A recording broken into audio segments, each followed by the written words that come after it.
utumanne jiru nan kufe jechuudha naasuudhaan gaafa inni shugguxii baafatee natti qabu baay'ee nan kufe sana booddee garuu maal godha abjuudha hundi isaa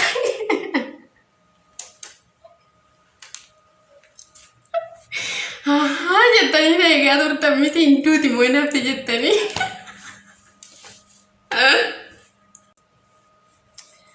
Ashama harka fuunee hordoftoota Caaluu Firii jalatti kan argamtan hundumti keessan nagaa waaqayyo bakka jirtanitti isiniif baay'ee tokkam jirtu nagaa keessanii nagaa fati galanni waaqayyoodhaaf haa ta'u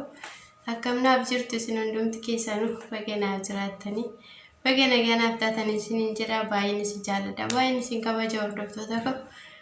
koo warri kanaan dura maatii naaf taatan guddaa galatoommaa warri haaraa dhuftan naa dhufu baga nagaa nuftanii subscribe gochuudhaan karaa Caaluu Firiitti dabalamaa isiniin jedha kabajaan isin gaafadha akkasuma immoo like share gochuu hin dagatinaa comment illee yaada qabda saanduqa comment jalatti nu barreessu illee hin dagatinaa isiniin jedha kanattaan sodaan har'a waan tokko qabadheen isiniif dhiyaadhe waan tokko isinitti immoo barbaade wantichi garuu waan nama kolfisiisu miti wanta nama naasisuudha nena garuu nena suutuma dheessinitti hima maalin ta'e beektu ijoollee kaleessa manaa bahee suuqii dhaqee suuparmaarketii guddaadha jechuudha isa keessa utuu hin deemuti otuma niqaa bibbitu otuma hin deemu boorsaa birriidhaan bu'ee jiru tokkon argee achi booddee boorsichi birrii baay'ee qabatee jira meeqa akka ta'e garuu hin beeku tilmaama miliyoona hin taanatti fakkaata እና ቦርሲchi isa qabatee jira gaafa boorsicha fuudhu baay'ee ulfaata ol fuudhuu hin dandeenye giddumaan harkisee olan kaase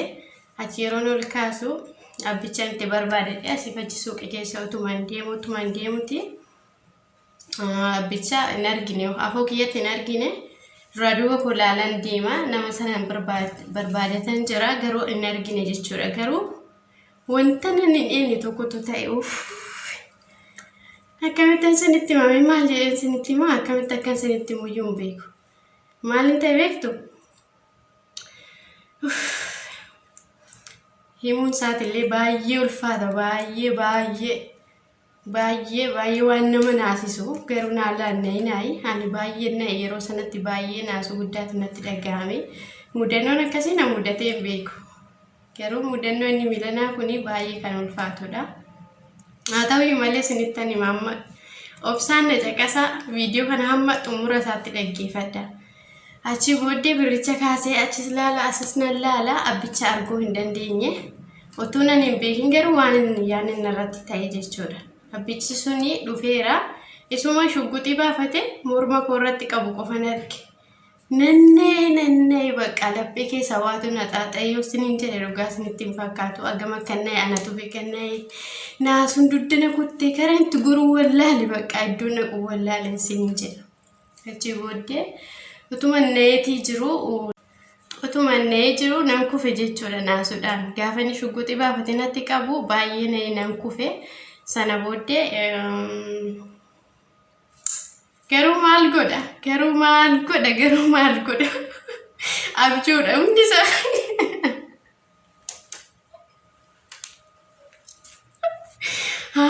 jettanii na egaa turtan miti hin duuti moo nafti jettanii eden abjuudhaan arge ijoollee kana hunda isaayyuu eden abjuudhaan arge malee qaamaniin kana godhee miti qaaman suuqis hin deemne manuma hin baane anis jammar mana keessan olee garuu abjuu akkasiin abjoodde abjuun kun baay'ee waan na kofalchiisee fi baay'ee bakka jira miti barumsa illee xiqqoo of keessaa qaba jedhee yaade garuu maafan hordoftoota kootiif hin qoodummoo ani jedhee fidee isinitti hime akka itti boortanillee abdiin qaba garuu jalqaba irratti yoo naatan immoo dhiifama naa godhaa na jalaan dhahinaani isinan jaalladha isinan kabajaa like share subscribe gochuun dagatinaayi dogongora nan qabullee koomantii jalatti naa barreessuun dagatinaayi guddaa naaf galatoomaa waan daawwattanii fi naaf jiraadhaayi bye galgala gaarii naaf qabaadhaa hundi keessanuu isinan jaalladha hedduu tokko onnee kiyyarraanis hin jaalladha onnee kiyyarris hin jaallataan atoo hin taane kanaaf naaf jiraadhaa hundumti keessanuu guddaa galatoomaa garuu natti immoo mufatiin hin sobdillee naan jedhin qalbiidha waan ta'eef qalbii keessaa wanti nama naasisus jira. Wanti nama gammachiisus jira jechuudha. Kanaaf qalbii qalladuma abjuuchi garuu nan argi qalbii miti garuu sinitti kanan qoosaa tureef immoo sinitti maa ture qoosadha. Kanaaf itti boortu jedheen abdii qaba. Anaan baay'ee na kofalchiises barumsan irraa baradhees qaba. Tuutuu dhugaa ta'e maaliin godha waan jedhu fayyaa aadaa ture. Kanaaf nagaan naa tura hundumti keessanuu. Bye bye.